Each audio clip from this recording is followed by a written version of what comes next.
오늘도 세상 가장 뜨거운 이슈를 깊게 파헤쳐 보겠습니다. 오늘은 투자자 관점에서 놓치지 말아야 할 다가올 슈퍼사이클 서병수 애널리스트가 알려드린다고 하네요. 어서 오세요. 예, 안녕하세요. 예, 모처럼 또 뵙습니다. 예, 오랜만에 뵙습니다. 예, 이번에는 어떤 슈퍼사이클이 오길래 이렇게 저희를 방문해 주셨나요? 예, 사실은 뭐 이미 다 아는 것 같지만 아직 잘 모르는 AI 슈퍼사이클이 온다고 생각을 합니다. 사실은 AI가 작년 뭐 지금까지도 메인 화두로 지금 부각을 받고 있는데 네. 사실은 저는 이 변화가 아직 시작도 안 했고 올해 더 발전이 돼서 내년에 더 크게 갈 거로 봅니다. 그래서 이러한 발전의 의미를 파악하고 그리고 뭐 제가 이제 뭐 과학자나 이런 건 아니니까 이걸 이제 과연 이제 투자자 관점에서 어떤 기업에 투자를 해야 되나 저희가 요즘에도 뭐 몇몇 기업들이 나오지만 네. 그런 것들을 좀 더 폭넓고 광범위하게 좀 힌트를 드리려고 생각하고 있습니다. 야, 오늘 방송 정말 기대되는데요. 예. 왜냐하면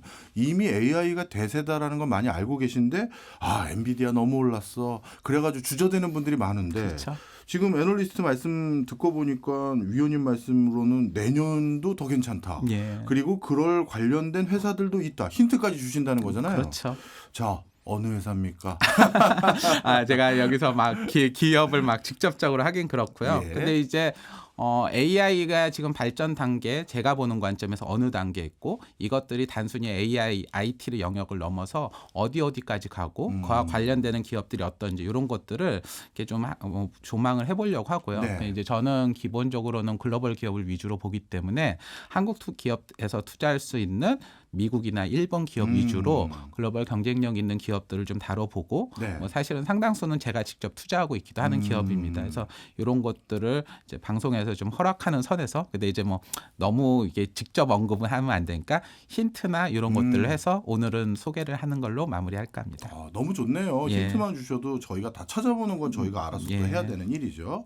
사실 이번에 서병수 애널리스트 분께서 이렇게 말씀 주시는 내용은 뭐 요 근래 이제 리서치 하신 게 아니라 제가 알기로 작년, 재작년부터 계속해서 집필하셨던 책인 2025년 AI 슈퍼 사이클이 온다. 이 책에 또 많은 부분이 수록되어 있는 내용이잖아요. 예, 그렇습니다. 오늘 마치 읽어보는 듯한 대시 읽어주는 듯한 느낌 가지시면서 핵심만 쏙쏙 들어보셨으면 하는 바람입니다.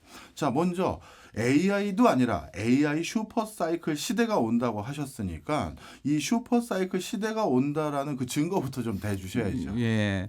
그러니까 사실은 AI 슈퍼 사이클이라고 하는데 사실 지금 저희의 모든 얘기들 사실 뭐 투자 업계에 계시는 분들 보면 다들 지금 막 AI와 관련되는 얘기들 뭐 전기와 관련 얘기들도 최근에 그렇고요. 네. 뭐 많은 얘기도 있습니다. 근데 이제 이것들을 하나하나 이렇게 보면은 이렇게 쫓아가기가 좀 그래요. 예. 뭐가 하면 뭐 변압기가 뛴다더라 뭐 갑자기 뭐 원전을 뭐 한다든가 하는데 이거를 저는 이제 꾸준히 지금까지 보면서 세 가지 메인 흐름으로 저희가 좀 정리를 하고 그걸 기억을 해야 된다고 생각하고 요 세 가지 흐름들을 사실은 단순하게 이제 어제 오늘 얘기가 아니라 최근 몇 년간의 흐름들을 제가 쭉 정리를 하고 거기에 실제 관련되는 국가적 단계들이나 기업들의 움직임들도 하나하나 정리를 했습니다. 그래서 예. 이제 그 세 가지 흐름을 제가 이제 만약에 말씀을 드리면 저는 이제 디지털 트랜스포메이션 예. 그리고 전기 중심의 에너지 전환, 예. ESG 요 세 가지를 뽑고요. 오. 요 세 가지가 지금까지 진행형이고 앞으로도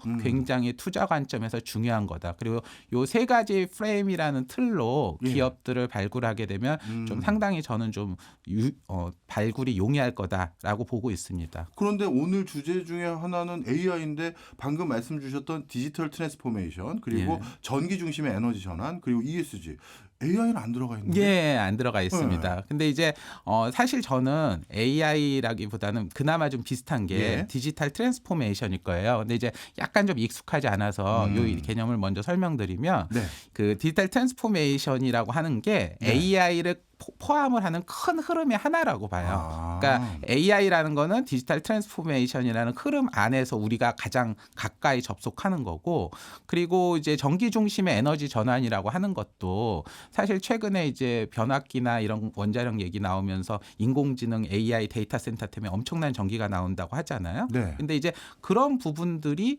사실은 이제 AI하고도 연결되고 이제 아까 말씀드린 사실 AI는 제가 보기에는 큰 틀의 디지털 트랜스포메이션의 일부 일부거든요. 예. 그렇기 때문에 이제 그 안에서 보는 관점에서 의미가 있다고 보고 있고 그렇군요. 이 ESG 얘기하면 이제 또 뒤에서도 자세히지만 어떻게 보면은 AI 시대 기업들이나 사회가 거기에 맞게 적응하는 무형의 문화, 자산 이런 영역으로 저는 보고 있고요. 예. 그리고 특히 이제 환경과 관련되는 규제 부분들도 최근에 부각이 되고 있고요. 그래서 예. 이 세 가지 흐름이 사실은 서로 막 맞물려서 돌아가고 있고 세 가지가 각각으로도 중요하지만 서로 밀접하게 영향이 있다고 봅니다. 예. 그게 그리고 작년에 저희가 겉으로 보여지는 모습이 AI라는 흐름인 것 같아요. 근데 예. 이제 이 AI라는 흐름을 좀 더 깊게 보고 이것도 앞으로 어떻게 갈지 그리고 이게 이제 전기 중심의 에너지 전환, ESG 뭐 이런 것들이 서로 어떻게 갈지를 종합적으로 봐야만 이제 지금에 보는 몇몇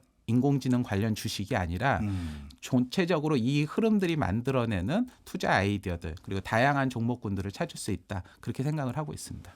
저는 방금 위원님께서 말씀 주셨던 세 가지 트렌드라는 이 단어가 굉장히 저에게는 깊이 와닿는데요. 네. 예를 들어서 지금까지는 디지털 형태로 전개되고 활용되지 않았던 영역들, 흔히 메카닉이라고 할 수 그렇죠. 있는 예. 그런 것들이 디지털화되고 있는 추세가 분명히 있는데 그런 게 디지털화되려면 그런 것들을 움직였던 에너지 원천이 전기화로 바뀌어야 되고 그렇죠. 그러면 자연스럽게 이런 과정에서 환경적인 이슈도 높아지게 되니 이 세 가지 트렌드가 진짜 요즘 전개되고 있는 많은 것들을 설명해 주네요. 그렇습니다. 자, 그렇다면 하나씩 이제 분절적으로 좀 살펴보죠. 첫 번째 아까 말씀 주셨던 디지털 트랜스포메이션이라는 게 이게 IT뿐만 아니라 AI에 대한 것도 모두 포괄한다라고 말씀 주셨잖아요. 그러면 위원님께서 생각하시는 디지털 트랜스포메이션은 어떤 범주고 어떤 내용을 담고 있는 건지 그거 좀 말씀 주세요. 예, 그러니까 사실은 디지털 트랜스포메이션이라는 게 굉장히 낯선 말은 아니고요. 네. 사실 그동안 있었던 용어예요. 그래서 저희가 이제 사전적인 정의를 찾아보면 조직이 디지털 기술을 채택하고 비즈니스 프로세스를 전반적으로 디지털 형식으로 변환해서 새로운 제품이나 서비스를 이렇게 운영하거나 구현하거나 개선하는 거라고 나옵니다. 네. 그러니까 이제 얘기가 이제 되게 길게 나왔지만 뭐 조직 우리가 저희 아는 기업 기준으로 볼 때 네. 모든 활동이 디지털 기술에 맞게 전환된다는 의미입니다. 예. 근데 이제 사실은 이 얘기나 이런 개념은 꽤 몇십 년 전부터 나왔어요. 근데 이게 이제 그동안 저희한테 이렇게 확 와닿지 못했던 게 저희의 모든 업무 활동들을 어떻게 보면 디지털로 바꾸려고 했을 때 비용 부담이 너무 큰 거죠. 근데 이 비용 부담을 줄이면서 엄청난 디지털 성능을 만들어내는 게 인공지능이 가능해진 거죠. 네. 그러니까 어떻게 보면은 그 인공지능이 발달이 되고 그래서 사실은 지금 인공지능 때문에 로봇도 지금 바뀌고 있잖아요. 예. 로봇도 메카닉적인 게 아니라 AI로 뭔가 하는 게 됐고 자율주행도 나오게 됐고 뭐 많은 형태들이 바뀌고 있죠. 그래서 저는 앞으로 이 인공지능이 나왔던 게 끝나는 게 아니라 모든 기업이 기본적으로 디지털 기반으로 완전히 바뀐다. 네. 그러면 지금 아까 말씀하신 것처럼 예를 들어서 저희 생산 과정에서 아직도 많은 것들이 숙련공이나 짬밥이나 감이나 이런 영역으로 하는 맞아요. 것도 예. 다 디지털로 바뀌는 거고요. 그리고 어떻게 보면은 지금 협동 로봇 같은 것들이 나오면서 물류라든가 운송이라든가 사람의 손이 가는 많은 영역들도 다 디지털로 바뀔 거거든요. 네. 그리고 이것들을 촉진시키는 그러한 허들적인 것들을 이번 인공지능을 통해서 넘어섰고요. 그래서 지금 최근에 보면은 자율주행이나 협동 로봇 같은 것도 불과 1, 2년 사이에 챗GPT나 AI가 나오면서 넘어선 거잖아요. 네. 그럼 이제 이걸 기반으로 이제 어떤 일이 벌어질까라고 하면은 저는 기업들이 다 바뀔 거로 봐요. 왜냐하면 이런 기술이 챗GPT나 이런 게 되게 비싸잖아요. 예. 그러면은 개인이 지금 당장 쓰기는 힘들죠. 그러니까 어떻게 보면은 기업들이 먼저 쓰고 이걸로 생산성 개선을 지금 급격하게 만들어낸다. 그러니까 네. 우리가 예전에 IT 기술이나 PC가 확산이 될 때 처음에 기업 전산실부터 바뀌었잖아요. 맞아요. 예. 예, 그리고 이제 그게 확산이 됐던 거죠. 그러한 전산실 초기 단계의 형태가 지금의 AI로 비롯되는 열풍이다. 그리고 이걸 가지고서 이제 기업들이 바뀔 건데 예. 제가 뭐 이런 얘기를 드리면 무슨 되게 먼 얘기, 공상과학 같은 얘기 같지만 이미 지금 테슬라하고 스페이스X는 생산 공장을 이미 그렇게 바꿨어요. 예. 그러니까 사실은 테슬라하고 스페이스X가 창업한 지 10년도 안 됐는데 업계 100년이 된 전통의 자동차 회사나 로키드 마틴이나 노스만 그루만 같은 우주 항공 기업들을 다 제압했잖아요. 그렇죠. 그게 가능했던 것들은 생산 쪽에서의 AI 기반으로 혁신이 나왔던 것들이 크고 예. 제품의 스타일도 AI 기반으로 하고 그래서 뭐 지금 자율주행 자동차나 이런 것들도 다른 기업과 전혀 다른 관점으로 접근했잖아요. 예. 그리고 이제 이런 것들을 지금 모방하는 수많은 자동차 회사들이 이미 생산 공정이나 제품 라인들을 지금 완전히 캡처하고 있죠. 예. 그래서 사실은 작년에 현대차 그룹이 싱가포르 글로벌 혁신센터라고 하는 거를 공개를 하면서 예. 공장 자체를 완전히 협동 로봇이나 AI로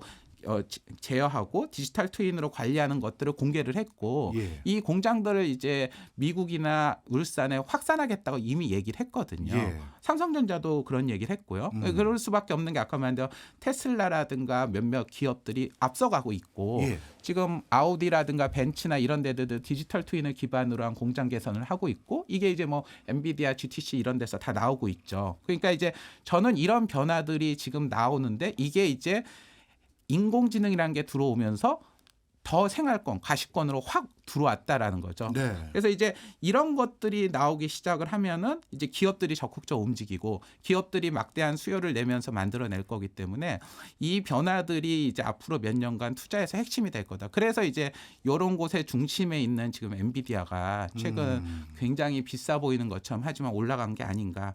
근데 저는 그럼에도 아직도 싸다라고 보고 있는 거죠. 그렇군요. 디지털 트윈에 대해서 좀 간단하게 얘기를 드리려고 하는데요. 네. 최근에 이제 디지털 트윈이라는 얘기들이 생산 공정 관련돼서 많이 얘기됩니다. 예. 근데 이제 제가 이제 요거를 표로 간단하게 정리를 했는데 예. 그림으로 해서요.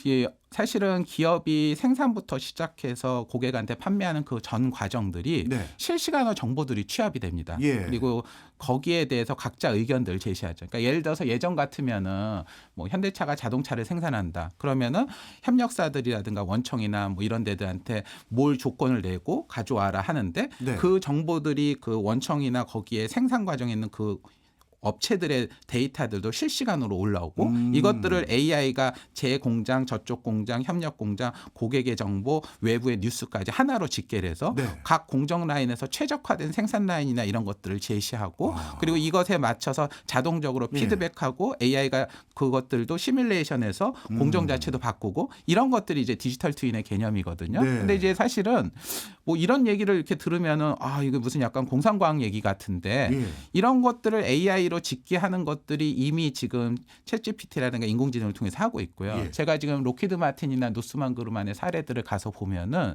이런 것들을 이미 구현을 하고 있어요. 예. 그러니까 이제 최근 몇 년 전인가 작년인가 아마 미국에서 최신 전투기를 개발을 하는데 예전 같으면 전투기를 개발을 하는 과정에서 이 전투기 개발에 대한 것들을 공군이 제안을 하고 네. 거기에 맞춰서 이제 얘네들이 기본 프로토타입을 만든 다음에 업체들한테 너희 이런 부품을 댈 수 있어 하면 이렇게 하다 보면 왔다 갔다 하는데 시간이 엄청 걸리거든요. 네. 근데 공군과 록히드 마틴 노스만 그리고 거기에 나왔던 공급 업체들이 디지털 트윈이라는 하나의 공급망 전산망으로 연결되고 각각의 생산 과정이나 필요 요구들을 실시간으로 거기에 올라가고 예. 거기에 맞게 해서 라인 공정을 진행을 함으로써 시간을 획기적으로 줄이고 있습니다. 그러니까 이제 이런 일들이 지금 점점 가속화될 거고요. 네. 그러면은 이제 예를 들어서 현대차가 어떤 제품을 만든다고 할 때 거기 들어가는 협력사들은 현대차와 같은 공유하는 디지털 트윈이라고 하는 것들을 할 수 있어야 되고 예. 각 공정의 라인들을 실시간으로 확인을 해서 그 정보들이 연동이 되는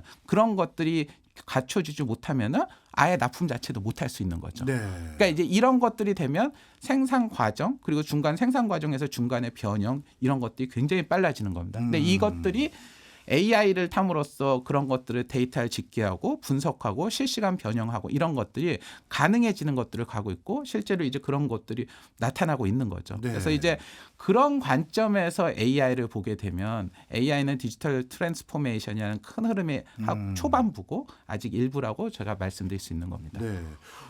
위원님께서 말씀해 주신 걸 쭉 듣고 보니까 최근 기업들이 왜 이렇게 AI, 디지털 트랜스포메이션 또는 디지털 트윈까지 이런 부분에 이렇게 관심을 많이 두는지 확실히 이해가 되네요. 예. 직접적으로 생산성 향상뿐만 아니라 비용 절감까지도 이어질 수 있는 여지가 있고 이미 바로 옆에서 테슬라, 스페이스X가 성과를 내니까 야 이거 안 할 수 없는 대세가 됐는데요. 그렇습니다. 자 그런데 오늘은 투자자 관점이니까 하나만 여쭤보면요. 과거 IT 버블 때를 우리가 생각을 안 할 수는 없어요. 당연하죠. 위원님 말씀 다 동의합니다. 분명 이게 대세이고 정해진 미래인 것 같아요. 그런데 IT도 정해진 미래였고 인터넷도 정해진 미래였으나 한때 닷컴 버블 때문에 맞습니다. 투자하시는 분들은 손해 보신 분들이 많거든요. 엄청 많죠. 근데 위원님께서는 이번에 전개되고 있는 디지털 트랜스포메이션은 그런 버블과 관계없다. 그렇게 보시는 건가요?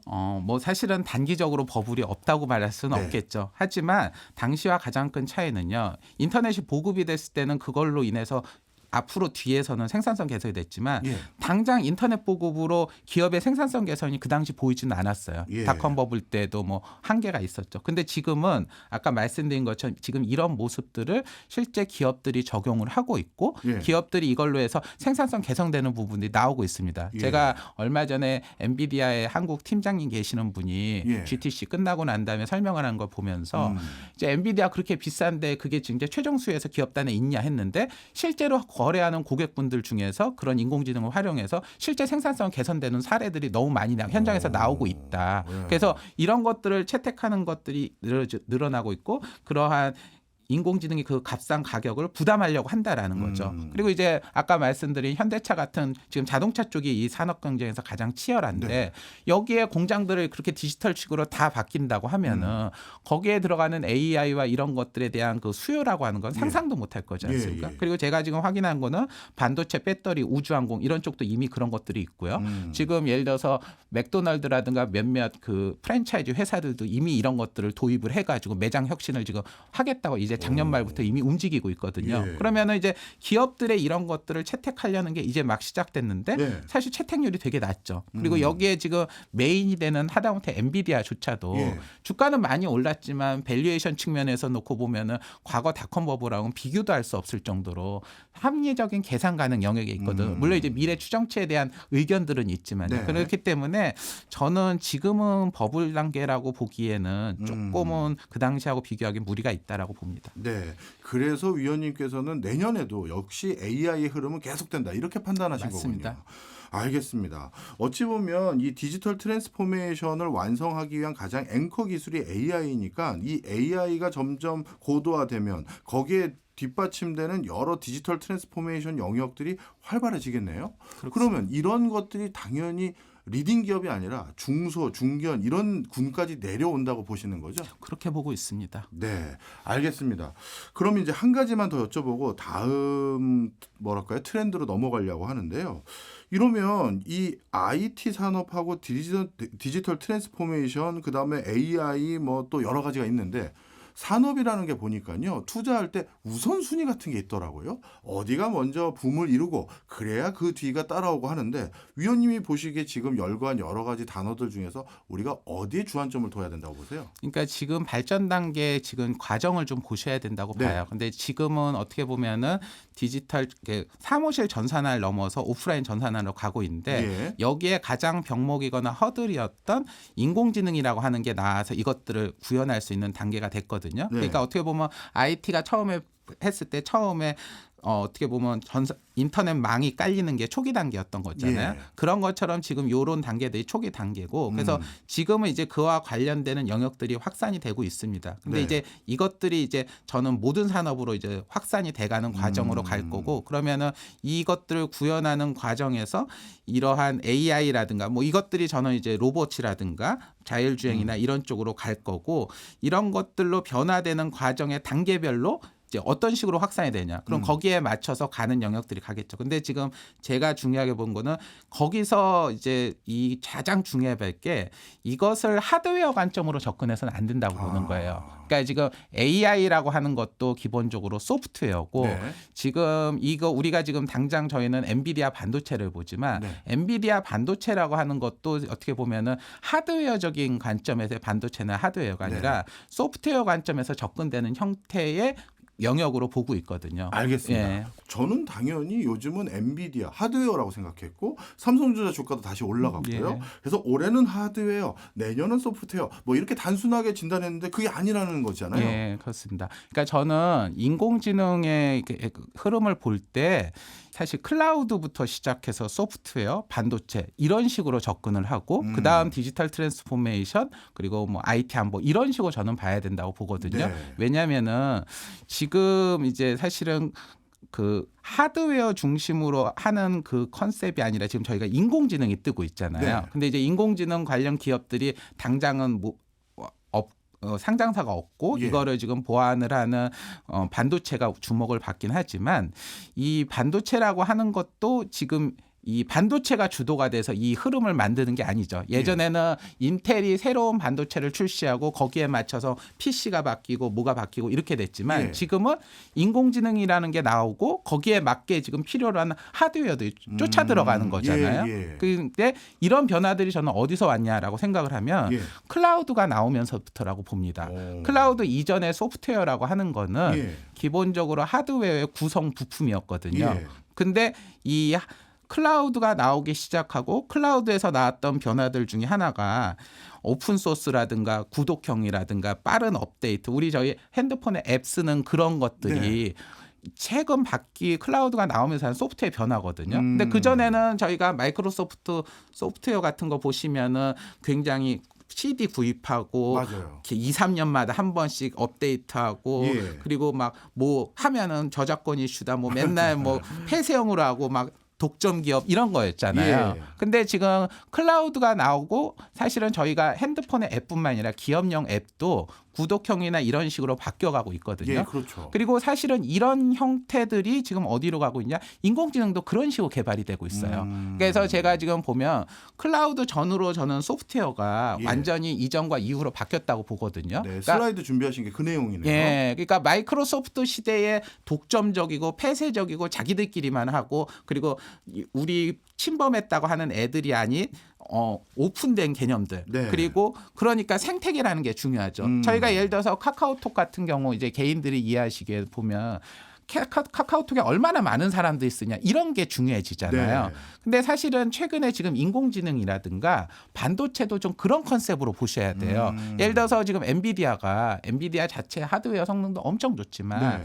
요즘 많이 얘기하는 게 엔비디아의 그 쿠다 생태계라는 게 너무 좋기 때문에 그거를 빠져나와서 하려면은 어렵다 이런 얘기를 하잖아요. 그렇죠. 근데 이제 그런 것들도 엔비디아가 반도체를 하드웨어 성능을 매우 좋게 만든다는 컨셉이 아니라 사용자의 플랫폼 공유 그리고 각각이 정보들을 올리고 하는 생태계를 구축하는 게 중요하다라고 했고 네. 이번 GTC 2024에서도 같은 경우에도 그런 것들을 강조를 많이 했거든요. 그래서 지금 사실은 제가 이번에 GTC 2024 저는 한 4, 5년 전부터 계속 그 키노트 영상들을 봤는데 네. 거기 보면 뭐가 나오냐면은 이 기업들의 협력 파트너들 네. 그리고 GTC에 발표를 하는 기업들 목록들이 쫙 나오거든요. 예. 근데 이 기업들이 일개 반도체 몇몇 생태계 기업이 아니라 제조업체라든가 다양한 산업 부분들하고 같이 하고 있고 저희 뭐 신약 얘기들도 하잖아요. 예. 이게 이제 뭐냐면은 엔비디아가 하고 있는 사업의 생태계 파트너가 넓고 많이 참여하는 거죠.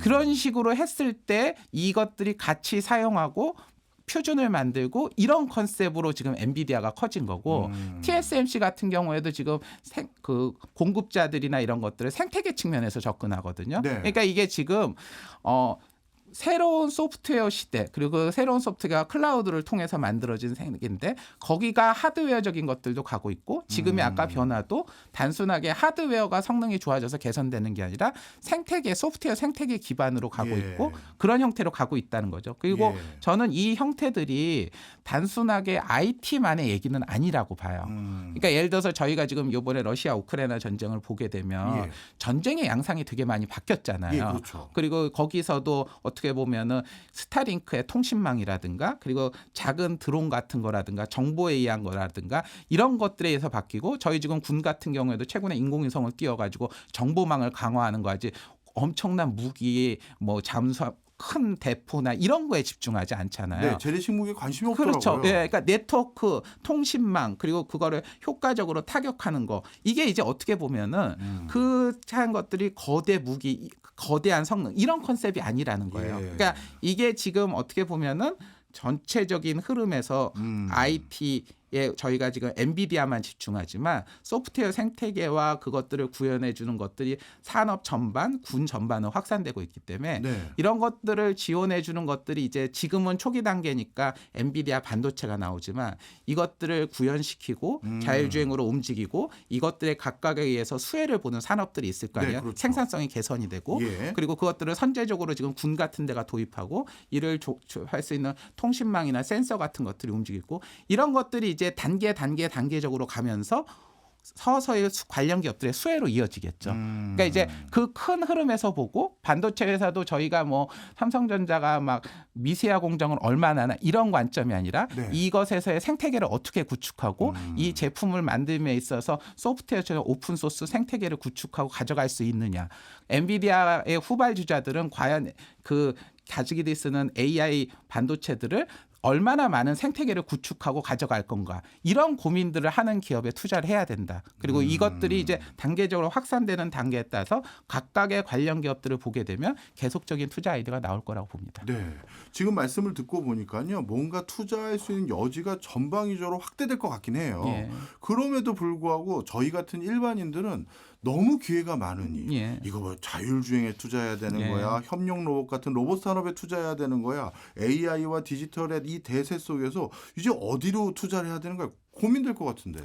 일단은 지금은 아까 말씀드린 반도체가 먼저 갈 겁니다. 예. 그리고 클라우드 관련 기업들이 먼저 갈 거고요. 근데 제가 보기에는 이런 생산 물류 대면 서비스 이런 것들이 바뀔 거기 때문에 그런 것들과 AI가 접목된 협동로비나 자율주행 쪽에서 예. 아마 2, 3년에는 저는 제2 엔비디아가 나온다고 봅니다. 그리고 그 외에도 이제 그런 것들이 되면은 데이터 사용량이 더 커질 테니까 예. 지금의 어떻게 보면 컴퓨팅 수요는 더 늘어날 거고 인공지능의 성능은 더 많이 늘어날 거고 네. 그렇기 때문에 그것과 관련되는 영역들이 더 확대될 건데 지금 여기서 제일 병목이 어쨌건 고급 반도체들이 부족하거든요. 예. 그러니까 고급 반도체 생산과 관련되는 영역 그중에서도 최근에 가장 부족한 고급 패키징, 검사 장비 이런 부분들이 되게 핫해질 거고요. 그리고 이런 것들을 통해서 기업들이 생산성을 크게 개선된다면 수익성이 높아지는 산업이 있을 거 아니에요. 예. 혹은 그런 선두 기업들 뭐 그런 기업들이 단계적으로 올라가고 거기에 맞춰서 또 다시 업데이트되고 뭐 이런 흐름들이 될지 않을까 생각을 하고 있습니다. 네, 알겠습니다. 예. 예전에 결국 모바일, 휴대폰이 다 대세다 이렇게 생각하니까 그 당시 휴대폰 산업계에서 최강자에 해당되는 노키아, 모토로라 이런 데 더 투자해야 되는가 생각했던 시절도 있는데 결국 시장에서 없어졌어요. 맞습니다. 그럼 지금 어떻게 보면 이 디지털 트랜스포메이션의 도입부인데 지금 잘 나가는 회사가 계속 잘 나가지는 않겠죠? 전혀 저도 100% 동의합니다. 그러니까 지금은 기술 변화가 크기 때문에요. 예. 어떤 특정 기업을 보기보다는 기술이 지금 어떤 방향으로 가고 있냐. 그리고 이 기술의 특징이 뭐냐는 걸 보셔야 돼요. 그래서 제가 아까에서도 길게 설명드렸지만 소프트웨어와 오픈소스 플랫폼을 얘기 드린 게 지금의 선도 업체도 그런 것들을 준비 못하거나 대응을 못하면 하루아침에 무너질 수 있는 거죠. 그러니까 사실은 엔비디아를 누가 무너뜨릴 건가 이거를 얘기할 때 엔비디아의 생태계가 이전만큼 확장되거나 어떻게 보면 오픈소스가 약하고 거기 있는 사람들이 불만을 가진데 어나덜 누군가가 만든 생태계가 모이고 집결을 하고 있다면 네. 엔비디아도 급락할 수 있겠죠. 아. 예, 그러니까 지금의 그런 포인트를 접근하고 아까 예를 들어서 협동 로봇이나 이런 쪽을 볼 때도 협동 로봇에 관련된 소프트웨어적인 관점 그리고 거기에 되는 참여 생태계 그리고 얼마나 많은 네트워크에 관여자가 하는가 이런 컨셉으로 접근을 하셔서 보셔야 되고 이것에 지금 앞서 있다고 하는 기업도 이것에 어느 순간부터 좀 방만하거나 약해지면은 하루아침에 사라지겠죠. 아, 그렇군요. 예. 야, 이거 디지털 트랜스포메이션만 얘기해도 얘기가 길어졌어요. 자연스럽게 말씀 주셨던 두 번째 트렌드로 넘어가 보겠습니다. 이런 디지털 결국 이게 대세가 되고 붐이 일어나게 되면 자연스럽게 이걸 가동할 에너지가 필요한데 당연히 이 디지털의 에너지는 전기잖아요. 맞습니다. 그래서 요즘도 뭐 변압기 회사에 투자해라, 전기 관련한 이슈가 더 커진다 이런 얘기가 많아요. 실제 그렇습니까? 저도 그렇게 보고 있고요. 사실은 지금 이 인공지능과 이런 것들이 바뀌려면 네. 제일 큰 게 전기 중심으로 모든 에너지 시스템들이 다 바뀌어야 돼요. 그러니까 저는 이제 아까 제가 단순히 인공지능만이 아니라 전반적인 공장이라든가 전체적인 시스템들이 바뀌는 거를 보잖아요. 네. 전기차도 저는 그 일환으로 보고 있고요. 이제 자율주행 더해지면 그게 더해지겠죠. 네. 공장도 바뀌고 빌딩도 바뀌고 군수나 우주항공 무기 시스템들도 지금 디지털화 전장화로 바뀌고 있고 네. AI를 적용합니다. 근데 이제 이렇게 하려고 하다 보면 예전에는 화석연료를 돌려가지고 가동하거나 열을 받아서 쓰거나 하던 것들이 다 불가능해요. 왜냐하면 센서라든가 인공지능을 하는 데이터 센서라든가 전기차라든가 모두 다 전기만 먹고 움직이는 애들이거든요. 그러니까 그런 것들이 공장을 가동시키고 거기에 인지를 하는 모든 영역들이 전기가 필요하기 때문에 저희가 예를 들어서 공장 같은 데 들어가면은 이제는 전산실이나 컴퓨터실 같은 그런 식의 환경으로 다 개조가 되고 바뀌어야 되고 네. 그러려면은 전기가 어마어마하게 많이 쓰일 겁니다. 그래서 이제 최근에 이제 AI만 가지고도 전기 관련되는 것들이 확 알 거다라고 하고 있고 저도 이제 그런 부분들이 중요하다고 보지만 그걸 단순히 AI 측면이 아니라 사회 전반의 디지털 트랜스포메이션의 전환, 네. 아까 전기차나 운송까지도 다 바뀌는 걸로 때문에 전기 수요가 크게 바뀔 거라고 봅니다. 예. 근데 이제 저는 이 전기로의 전환이라고 하는 게 단순히 이것뿐만이 아니라 예. 두 가지가 더 가해진다고 봐요. 예. 하나는 에너지 안보가 강조가 되는 거하고요. 예. 또 하나는 기후 위기에 대한 대중들의 불안감이나 체감이 훨씬 커졌다는 게 지금 최근에 더해지고 있다고 봅니다. 특히 이제 에너지 안보 쪽과 관련돼서 보면 저희 항상 그 화석 연료 하게 되면은 중동에서 무슨 일 터지면 항상 골치 아프잖아요. 맞아요. 그러니까 미국이나 이런 데들이 맨날 그런 중동에 관여하는 것도 그런 건데 이제는 전기 중심으로 사용 비중이 높아지거나 전기를 할 수 있고 이 전기를 예를 들어서 신재생 에너지라든가 원자력 같은 걸로 하게 되면 굳이 지역적인 것들에 관여할 필요가 없는 거죠. 예. 그리고 지금 국가별 분열들이 점점 커지다 보니까 에너지 안보가 커지는 겁니다. 예. 그러니까 지금 제가 보기에 유럽 같은 경우에도 지금 러시아 우크라이나 전쟁 터지고 나서 신재생 에너지 원자력 수소 포함한 전반적인 전기 사용량을 늘리고 예. 전기차를 확대시키고 이런 과정들을 하고 있거든요. 이게 예. 에너지 안보 얘기고 중국 같은 경우에도 지금 중국이 전 세계에서 전기차가 가장 보급률이 많고 정부에서 되게 앞장을 쓰잖아요. 근데 보통 전기차 하면은 친환경만 생각하지만 중국은 지금 전기차 신재생 에너지와 석탄 사용을 같이 하고 있어요. 예. 그러면 이제 남들이 보기엔 이건 뭐지? 이렇게 싶은데 이걸 에너지 안보 관점에서 보면 외부에서 가져오는 화석 연료를 최소화시키는 안보적 측면에서 접근하는 겁니다. 그리고 지금 최근 들어서 미국이나 유럽에서 중국의 전기차에 대한 규제 들어오는 것들도 안보적 측면에서 보는 거거든요. 네. 그리고 이제 뒤에서도 제가 말씀드리겠지만 최근에 작년 들어서 유럽이나 미국에서 폭염으로 인해서 산불이 엄청 많이 나고 예. 사람이 되게 많이 죽었어요. 맞아요. 그래서 이제 그런 기후에 대한 것들이 한국은 좀 덜한데 유럽이나 미국에서는 실제 체감을 하고 있고 특히 이제 미국 같은 경우에서는 산불이 너무 많이 나다 보니까 네. 주택보험도 가입 못하고 네. 뭐 이런 것들이 이슈가 되고 있거든요. 그래서 네. 이런 것들이 종합적으로 연관되면서 전기 중심의 에너지 전환을 확대하시고 있고 이거는 앞으로 더 가속화될 거다 이렇게 보고 있습니다. 그렇네요. 말씀 듣고 보니까 에너지 안보에다가 기후 환경 위기에 대한 체감도 확대되니까 이런 것들이 전기 중심의 에너지 전환을 더욱더 빠르게 가속화시킬 것 같은데 자 오늘은 투자자 중심이잖아요. 맞습니다. 그러면 이런 과정에서 직접적으로 수혜를 볼 기업들 예. 달리 말하면 좀 투자에 관심 우리가 뭐랄까요 투자 적합한 기업으로 후보군으로 넣을 수 있는 기업들은 어디일까요? 일단은 저는 전기차 보급이 최근에 더 다시 빨라질 거로 봐요. 한국에서 이제 뭐 전기차에 관심들이 많잖아요. 예. 근데 이제 아까도 제가 잠깐 드렸지만 중국은 중국 나라의 전기차 생태계를 계속 더 강화할 거고요. 네. 지금 에너지 안보나 여러 가지 이슈에 심지어 최근에 중국의 수출 자동차 수출이 1위가 된 것도 전기차 수출에 의한 거잖아요. 그렇죠. 그리고 이제 이것들을 막기 위해서 지금 미국과 유럽이 중국과는 별도의 전기차 생태계를 구축하려고 노력을 하고 있어요. 아 유럽하고 미국이 그러니까 예, 이미 지금 유럽도 최근에 중국 전기차에 대한 수입 조사가 들어갔고요. 예. 미국도 최근에 지금 트럼프가 가장 얘기하는 게 중국 전기차 수입 금지, 예. 심지어 이거를 민주당도 지금 동의를 하고 있고 네. 멕시코에 있는 중국 공장들을 다 막아야 된다. 예. 관세를 100% 올려야 된다. 이런 얘기들을 하고 있거든요. 그러니까 이제 이런 것들에 의해서 미국, 유럽의 독자적인 전기차 생태계가 갈 거고 예. 이게 지금 저희가 가면은 배터리 공장하고도 연관이 되겠죠. 예. 그렇기 때문에 이런 부분들이 되면 저는 이제 전기차 관련된 원자재들도 될 텐데 예. 리튬이라든가 저희가 아는 전통적인 원자재는 조금 공급 과잉이 아직 해소가 안 됐지만 예. 최근에 구리 가격이 급등을 하는 거는 이러한 전기 중심의 에너지 전환에서 수혜를 보는 거라고 보고 있고요. 네. 그리고 지금 보면 글로벌 원자재 관련 생산 기업들 ETF들도 주가가 계속 오르고 있거든요. 그렇군요. 예, 그리고 저는 일본 종합상사도 저는 그런 컨셉으로 보고 있습니다. 네. 그리고 지금 저희가 몇 년째 약간 약하고 있는 신재생 에너지도 최근 들어서 다시 바닥을 잡고 있어요. 그러니까 이게 뭐냐면 신재생 에너지라는 그 지역에서의 생산 에너지 안보라든가 전기 전환 이거하고 용이하기 때문에 네. 태양광이나 풍력 같은 것도 지금 다시 올라가고 있고요. 아. 그리고 미국이나 유럽에서 아까 기후 위기 얘기를 하면서 나오는 것 중에 하나가 히트 펌프입니다. 히트 펌프요. 예, 그러니까 저희는 좀 익숙하지 않은데 미국에서나 유럽에서의 그런 가스나 이런 보일러를 쓰게 되면 기후를 약한다 해서 예. 정부에서 보조금을 줘가지고 전기로 약간 따뜻하게 데우는 히트펌프라는 거에 보급량을 크게 늘리고 있어요. 예. 근데 이 히트펌프가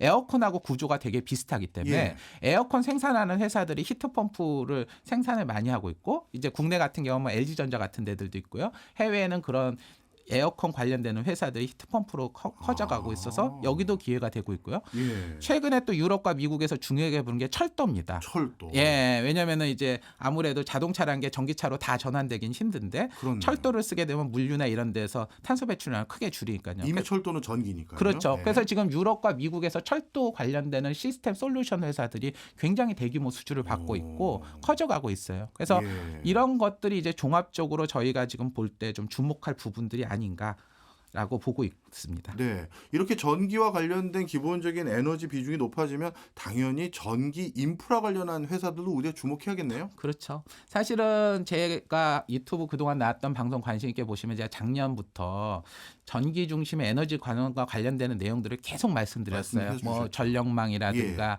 원전이라든가 배터리 에너지 저장 장치. 저는 그게 전부 다 유효하다고 보고 있어요. 그리고 지금 뭐 변압기나 전선 같은 거는 국내에서도 지금 다시 막 다들 신고가 치고 있고 저는 네.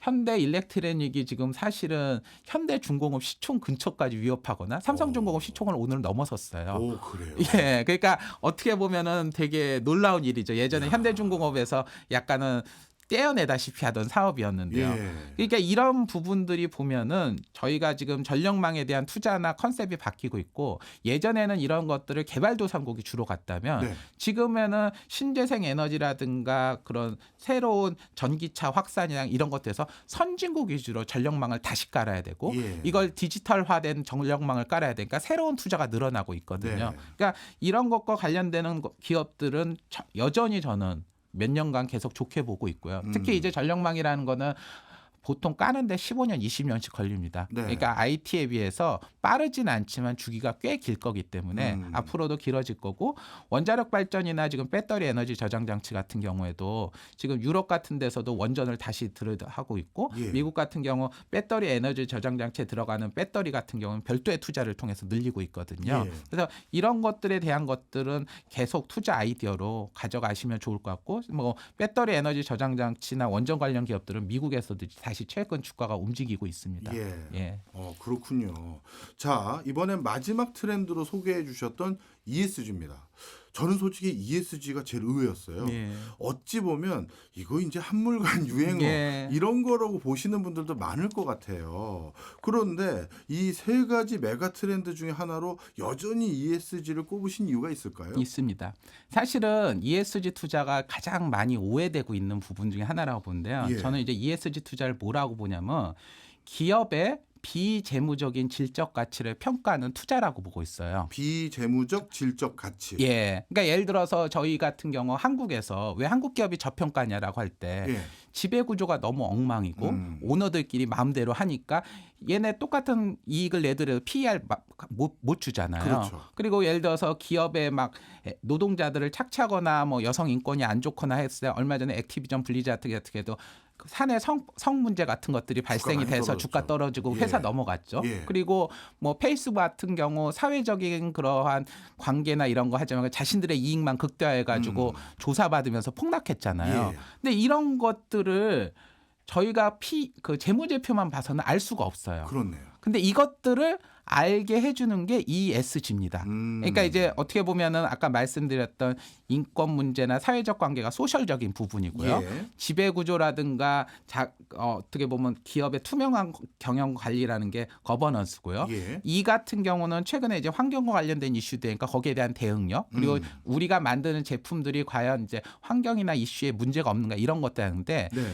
이런 요소들이 지금 기업들한테 점점 가치 평가에서 중요해지고 있습니다. 그리고 그 이유는 저는 세 가지로 보거든요. 예. 첫째는 기업의 자산이나 사업이 무형 위주로 바뀌고 있어요. 그건 이제 곧 설명을 드릴 거고. 예. 그리고 두 번째는 연기금이나 보험 같은 대형 투자 기관들이 늘어나다 보니까 얘네들이 이제 그러한 기업들을 일일이 자세히 볼 수 없잖아요. 예. 근데 이런 비재무적인 것들의 리스크들도 있으니까 이것들을 계량화시키는 작업들이 지금 계속 늘어나고 있습니다. 아. 그러니까 비재무적인 것들을 계량적으로 평가해서 어떤 식으로 평가를 할 수 있는가 이거에 대한 투자가 이미 10년째 하고 있고요. 왜냐하면 투자하려면 수치화해야 되니까. 그렇죠. 예. 그리고 이러한 비재무적인 계량화를 하려면 투자를 많이 해야 되는데 얘들은 이런 역량이 있고요. 그리고 전 세계적으로 MZ 세대들이 늘어나잖아요. 예. 그러니까 MZ 세대들은 근로자로서도 있고 사용자로서도 있는데 예. 근로자로 볼 때도 기업들이 잘못하면은 문제를 제기하고 그러면은 기업의 가치가 떨어지죠. 저희도 최근에 성과급 이슈 같은 것들 많이 이슈가 되고 있잖아요. 예. 그러니까 이러한 세 가지 현상들이 공통이 되다 보니까 ESG를 잘하는 기업과 아닌 기업이 PER이나 밸류에이션이 달라지는 거죠. 그리고 네. 사실은 이 부분에서 지금 아까 말씀드린 무형자산 위주로 기업이 바뀐다는 걸 좀 간단하게 수치로 좀 보여드릴까 네, 하는데요. 이것도 슬라이드 준비해 오셨더라고요. 예.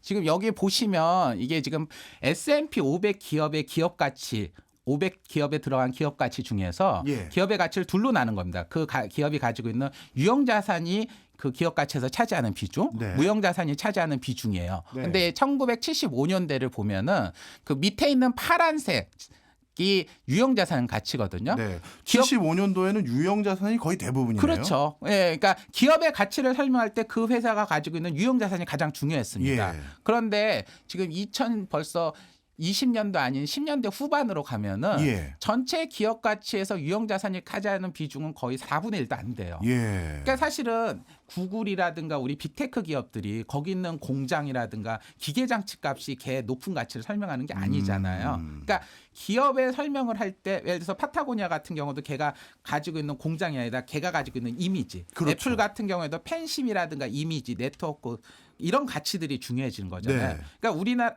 기업들의 가치들이 이런 무형자산 가치가 중요해지다 보면 무형자산의 가치를 생각하는 사람들이나 사회적 인식이 중요한 겁니다. 예를 들어서 애플이 노동을 착취를 하고 굉장히 불평등하고 이렇게 된다면 그 팬심과 가치가 브랜드 가치가 확 떨어지겠죠. 이제 이해했습니다. 예. ESG를 통해서 기업의 가치 평가에 있어서 그동안 우리가 추적하지 못했던 질적인 부분 이런 게 투자의 가장 중요한 성패를 좌우한다. 확실히 오늘 이해했네요. 예.